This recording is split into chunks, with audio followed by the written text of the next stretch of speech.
I'm Leah Katati, Senior Politics Reporter with GSPP Budget News, here today with Vice President Mike Pence. Mike Pence, thank you for joining us. Thank you, Leah. Thank you. So I'll go ahead and start asking you a couple questions. First, I'll start off with just what are your goals for the 2020 budget? Well, my goal is to serve this president and the American people. We want to rein in wasteful spending in Washington while preserving a strong homeland defense and creating greater opportunities for the American people. Okay. And what is the president looking to see? And are there any differences between what you're looking for and what he is? Well, you know, Leah, serving alongside this president is an incredible privilege for me, as it is for every member of our cabinet and for all the senior personnel in this administration. This is a president who literally gets up every day and works to keep the promises he's made to the American people. And when you look at the record of success over his term, it's truly been remarkable. Sure. So are there any non-negotiable items that must be included in a budget to receive your support? Or any items that, if included, would cause you to veto? Well, President Trump feels very strongly about protecting the American citizens from the caravan of illegal immigrants rushing into this country along the southern border. He was elected on a pledge of the American people to build a big, beautiful wall to secure the border and uphold the rule of law. And President Trump is very insistent that this wall is the best solution to address this ongoing crisis. Okay. What do you believe will be the biggest challenge in reaching a Senate budget resolution?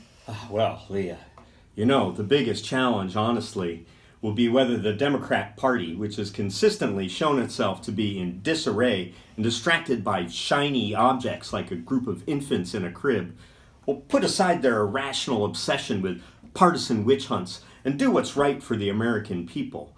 It's time to tighten our belts and stop spending money we don't have on government we don't need. Okay.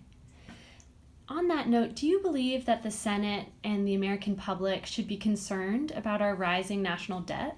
Well, absolutely. Our national debt nearly doubled over the Obama administration and now stands at more than $22 trillion. This runaway spending is criminally irresponsible, and should be a matter of concern for every American. Donald Trump is fiercely committed to ideals of smaller government, lower taxes, and family values. We simply cannot leave this mountain of debt to our children and grandchildren. Okay. Do you believe that the budget that you and President Trump have proposed goes far enough in addressing the debt? Well, Donald Trump's budget includes $2.7 trillion in spending cuts over the budget window, higher than any other administration in history. As part of these cuts, the Trump budget meets President Trump's directive to reduce non-defense programmatic spending by 5% below the higher 2019 cap level. Trump's budget will balance in 15 years, end runaway spending, and secure prosperity for future generations. The Trump budget positively demonstrates that we can return to fiscal sanity without halting our economic resurgence and continuing to invest in critical priorities. Great. Well, folks, you heard it here on GSPP Budget News, straight from Vice President Pence. President Pence, thank you for your time. And I just want to reiterate that President Trump is the most accomplished president of my lifetime, and I think already one of the most successful presidents in American history in our first 2 years. Every waking moment, Donald Trump works very hard to improve the lives of the American people. It's been my great honor to serve him and to serve the American people. Thank you, Vice President Pence. Thank you.